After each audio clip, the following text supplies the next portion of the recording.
За би яагаад хятаар явхаар бодсон бэ гэж олон хүмүүс асуух бах.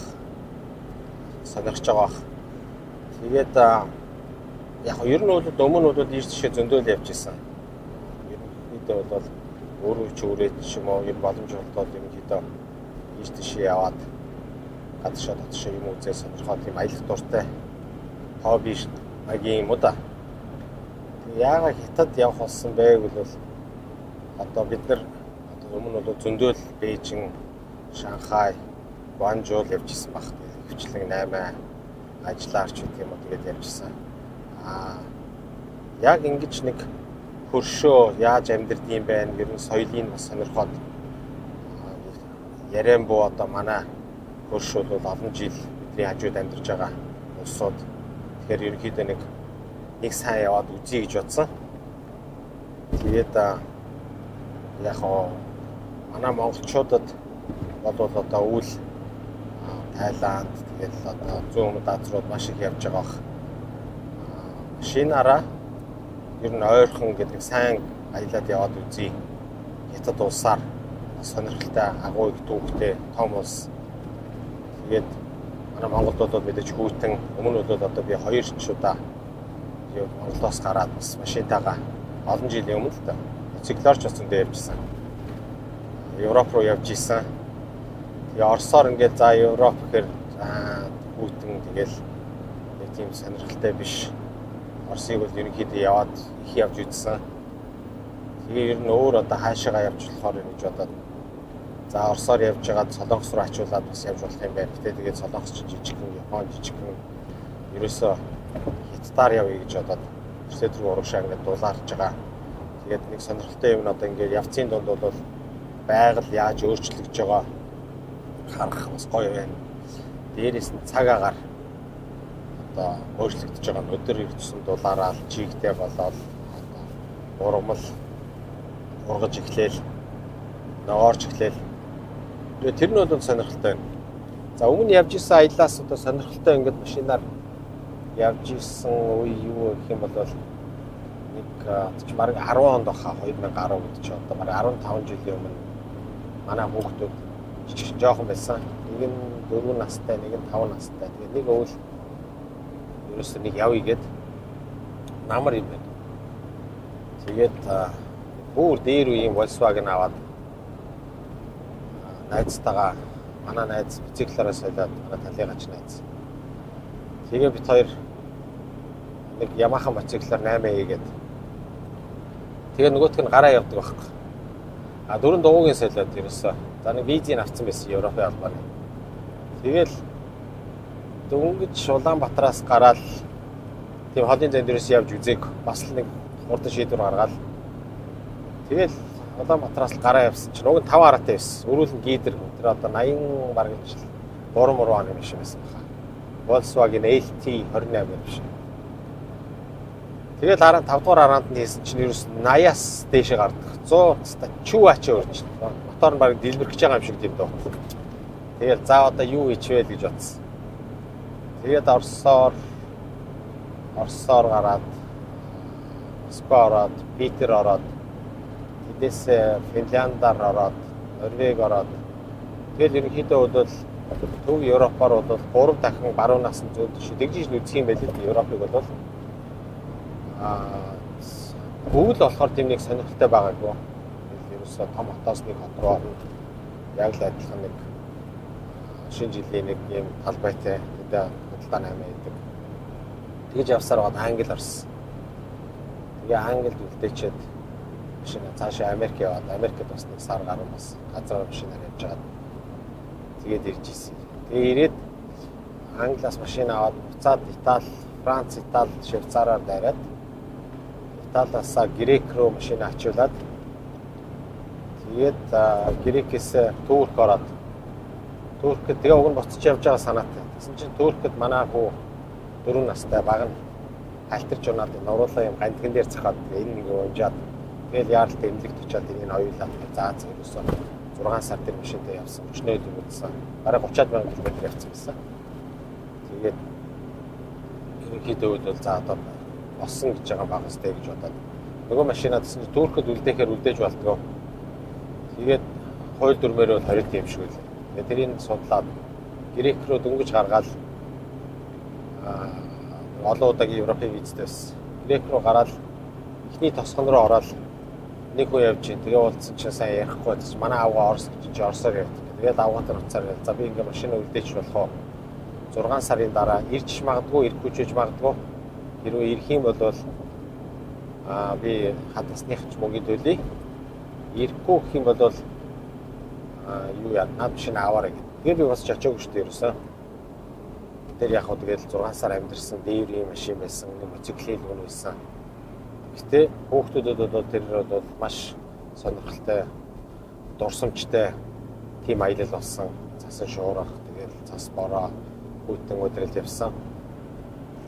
Тэгээд тэрнээс хойш ерөнхийдөө бол ингээд машинаар явбал бол ирэх чөлөөтэй өссөн газраа зогсоод өссөн хоолоо өөрсдөө хийж идээд тэгээд маш бага зардлаар аялах боломжтой юм байна гэж бас бодсон. Оросоор явхад бол тэр үед бол тэгээд төлшөөд их л багт бараг сая төгрөгөөр ч өлөө яваад очижсэн санагдж илүү дээ. Сая гарч өлөө Москва руу. Тэгээд дараа нь дахиад нэг машин 3 жилийн дараа өлөө Европт аваад Iveco гэдэг 4 дугаар байждаг. Тэгээд тэрийг унаад 2 сар гар явсан баха. Австраас аваад нөгөө явж үзээгүй орнуудаар Балканы орнууд, хуучин одоо Югославийн задарсан орнуудаар. Тэгээд Турк ороод Туркээр нефт яваад бараг 4000 км яваад. Тэгээд Иран руу ороод. Иран руу орсон чинь машин оруулахгүй гэдэг Carnet de Passage гэж бичиг хэрэгтэй байдаг. Тэр нь байхгүй транзит намжтай байсан. Тэгээд тэр машинаа үлдээгээд хил дээр нь үлдээгээд хэдүүлээ яваад гэсэн юм машин бариад. Тэгээд миний одоо машинаар газраар ер нь за баргалж аялж исэн бүх орнуудаас хамгийн гоё орн ер нь Иран байсан. Машинаарч биш. Хэдүүлээ явж байгаа шүү дээ. Нэг нэг түвшний үнэн их хямдхан болохоор маш хямдхан. Нэг $30-оор баргалж 2 цагийн нислэгтэй. Тэгээ хүмүүс болохоор Ираныг аимшигтай буун террористууд байдаг, лалынхан байдаг гэж боддог юм шиг байлаа. Тэгээд миний хувьд бол одоо бүх аялжээс орнуудаас хамгийн гоё нь бол Иран одоо болтол үлдсэн чад боломж олдох юм бол дараа бол дахиж Иран руу бол очно гэж бодож байгаа машинтайгаа. Нэг тэр үед чинь баргалж банк дүүрэхэд би өөр машинтай яваагүй болохоор одоо сарахгүй байна. Дүүрэхэд л баргалж $5 байдаг байсан гэлээ дээ. Түшин хүмүүс тэгж яриадсан. Тэгээд дараа нэг мотоциклаар ийшээ Японд руу нэг явж исэн. Киргиз руу бас явж исэн. Тэгэхээр яг миний хувьд бол энэ аялах сонирхол ерөнхийдөө бол олон жилийн өмнөөс байсан. Тэрнээс хойш яг сүүлийн нэлийн жил ковид энэ тэргээд ийш хараахан чухал явж үзээгөө заавч харсангүй. Тэгээ ерөнхийдөө гинт шийдээд тэгээд энэ машина нэг өөрийн гартаа ортол нь хийцсэн.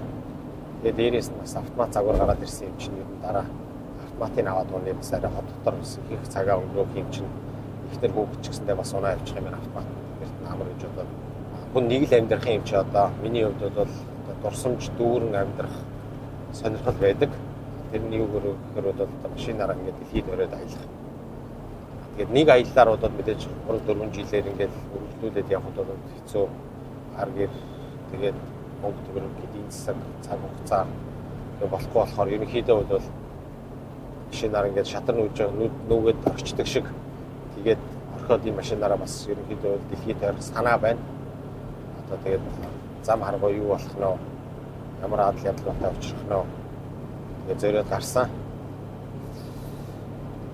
За машины хувьд бол одоо эн чинь өөрөө нэг лан 70 загвар чинь бартаа туулахтаа бол сайн. Тэгээд засмал дээр бол одоо ингээд зүгээр 100 хартаа бол нэг тийм завод авахгүй явчихж байгаа. Ганц нэг том юм нь бол одоо майхан өөрөө дээшээс сөгцдөг болохоор ямар ч контейнерт хийчих болж байгаа.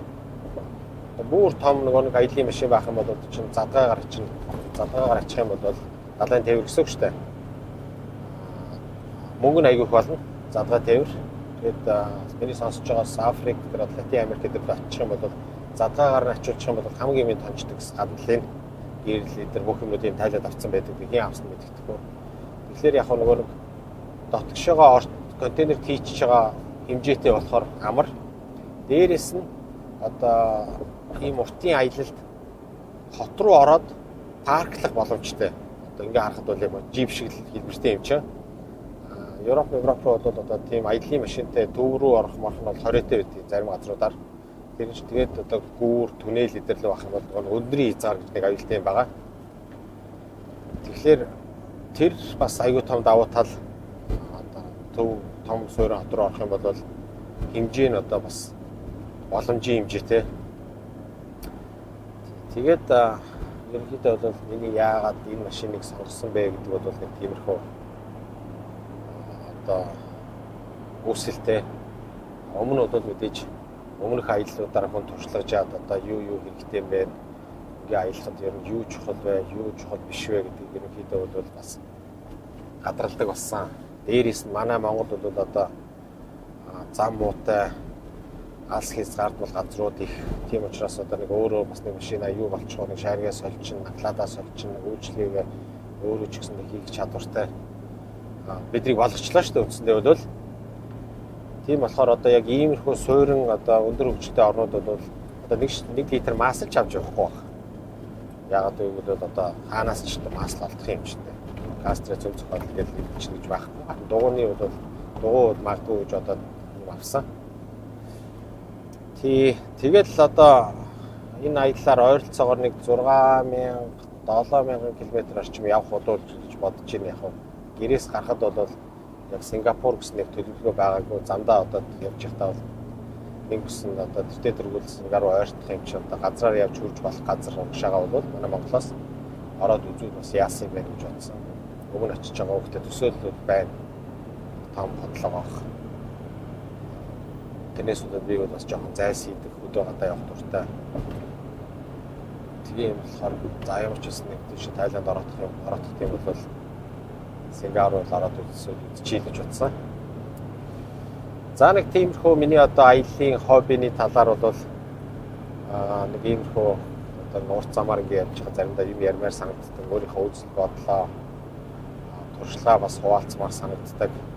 Тэгээ одоо тиймэрхүү яриатай видео оруулах гэж бодоод та бүхэндээ ярьлаа.